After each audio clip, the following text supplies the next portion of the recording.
Entendre, comprendre, réagir. Un média qui donne vie aux opinions, qui donne voix aux idées. Cube.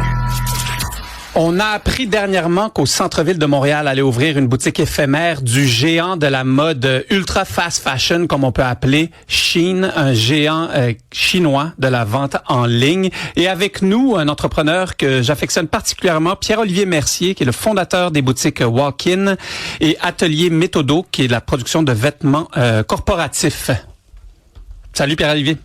Bonjour Nicolas, ça va bien? Ça va bien. Écoute, j'ai pensé tout de suite à toi pour parler de cette invasion chinoise en quelque sorte, parce qu'on s'entend que Shein, c'est un monstre dans l'univers de la mode, et on sait que la guenille, les vêtements, la Chine est presque qu'un endroit essentiel. Toi, tu as énormément d'expérience là-dedans, un incontournable. Raconte-moi comment tu vois ça, cette arrivée sur le territoire montréalais.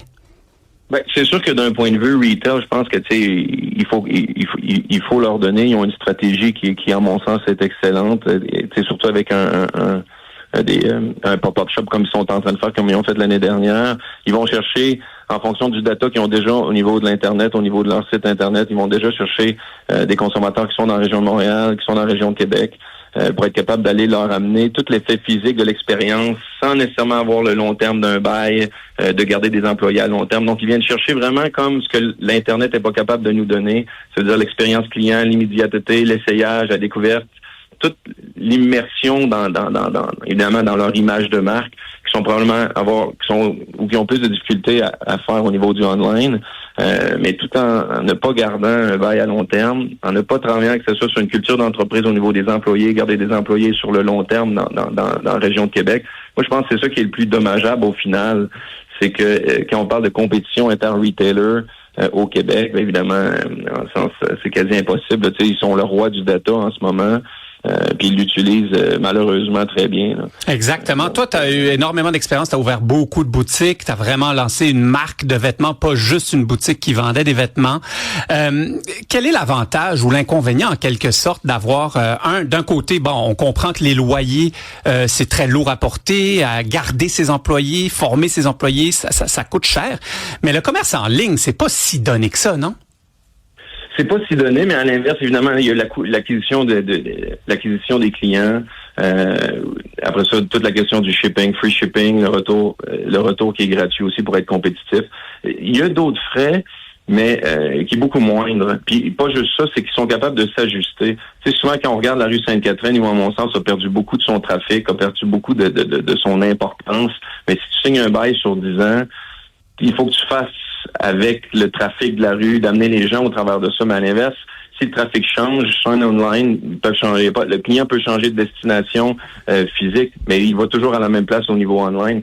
C'est ça la clé qu'ils utilisent.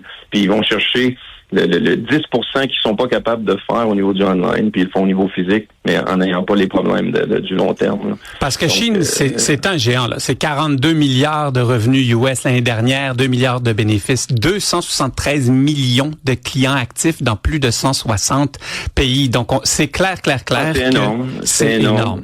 Cependant. Mais un de leurs gros points aussi qui attaque tout le monde en ce moment, c'est leur capacité à gérer leurs inventaires.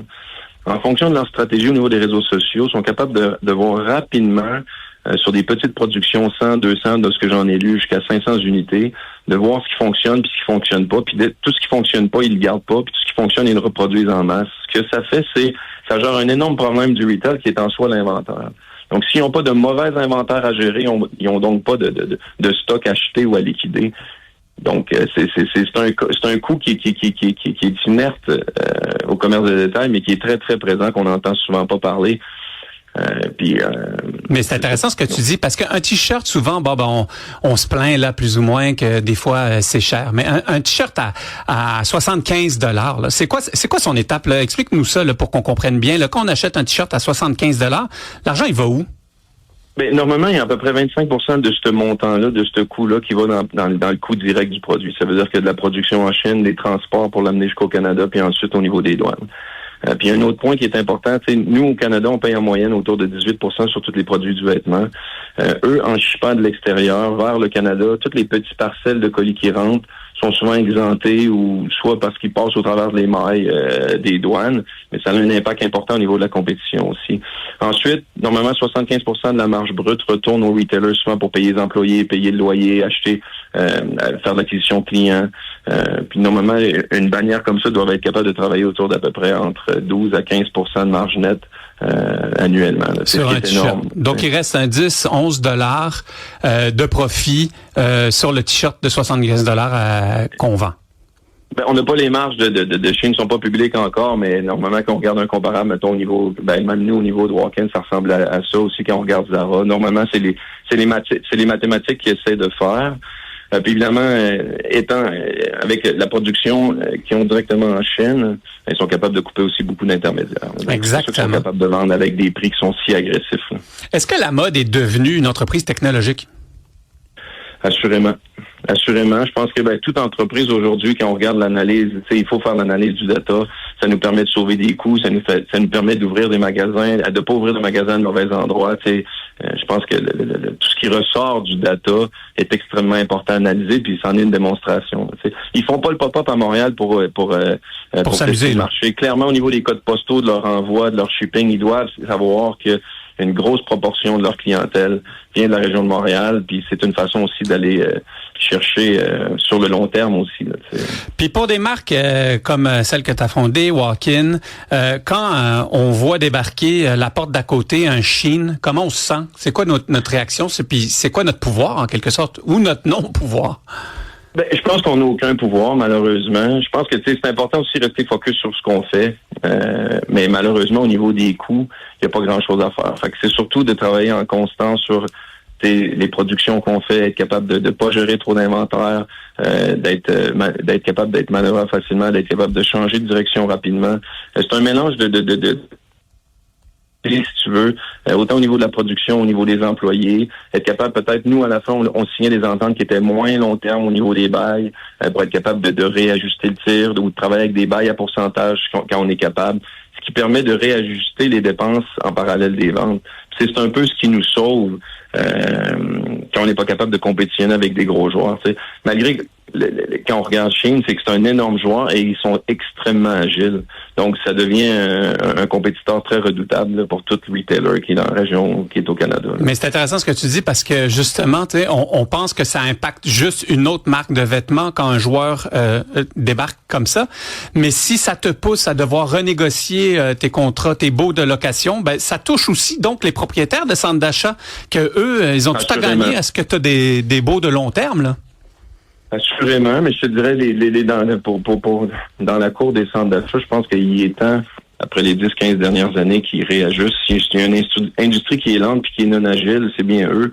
Je pense qu'ils sont victimes en même temps de leur non-ajustement au niveau des loyers, puis de leur changement aussi par rapport à comment les gens consomment, comment les gens se promènent, pourquoi les gens vont dans les centres d'achat. Je pense que l'expérience client aujourd'hui est devenue un point important.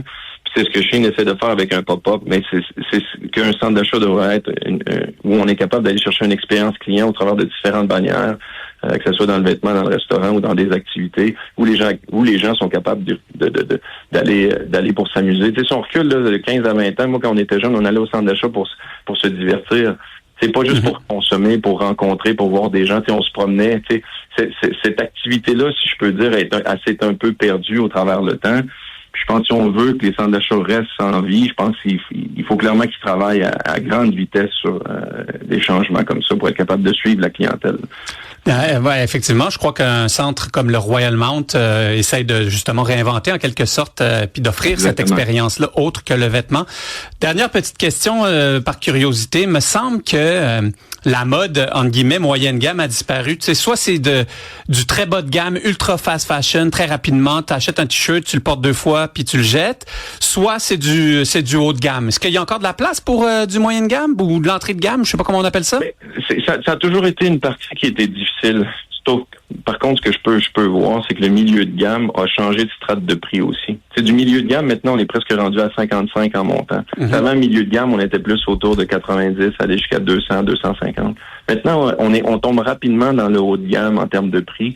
c'est la consommation au niveau des budgets familiales. On l'a vu longtemps, nous, de notre côté avec Walk-In. Ça a toujours été difficile. Le budget familial est attaqué. Évidemment, la dépense de vêtements est attaquée aussi. On peut acheter un coton ouaté, un habit pour la rentrée scolaire, mais on n'est plus là à en acheter 3-4. Donc, évidemment, la moyenne au prix devient extrêmement importante pour les familles. Donc, on le voit s'abaisser. Et c'est un peu le mélange avec la classe moyenne. Est-ce qu'on considère qu'il y a encore une classe moyenne aujourd'hui? Je pense qu'on s'efforce de se dire oui. Je pense que la réalité est tout autre. Elle disparaît de plus en plus, malheureusement, effectivement. Exactement. Donc, évidemment, leur pouvoir d'achat pour avoir des produits milieu de gamme est en train de disparaître aussi. Là, non, exactement. Et est-ce que c'est la même réalité? Bon, toi, tu as fondé les boutiques Walk-In. Donc, ça, c'est du streetwear. C'est de la marque de mode, comme on peut dire. Et maintenant, tu as fait un virage où tu as ouvert aussi Atelier Méthodo. Ça, c'est de la production de vêtements corporatifs. Est-ce que c'est la même réalité, un vêtement et l'autre vêtement, dans ces deux industries-là? Oui. La réponse, c'est oui.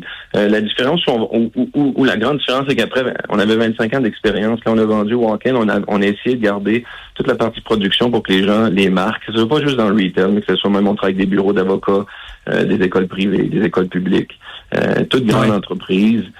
En fait, toute entreprise qui ont besoin d'avoir une prolongation, une continuité de leur image de marque pour être capable de solidifier toute cette culture-là d'entreprise. Aujourd'hui, souvent, on voit les logos, mais c'est pas juste une question de logo.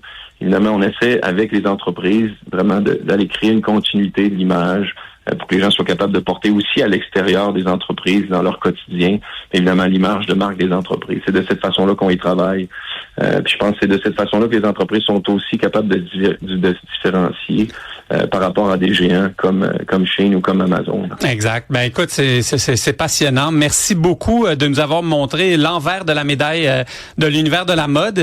Pierre-Olivier, merci, puis passe une bonne journée. Merci à toi, Nicolas. Ciao. Bonne journée.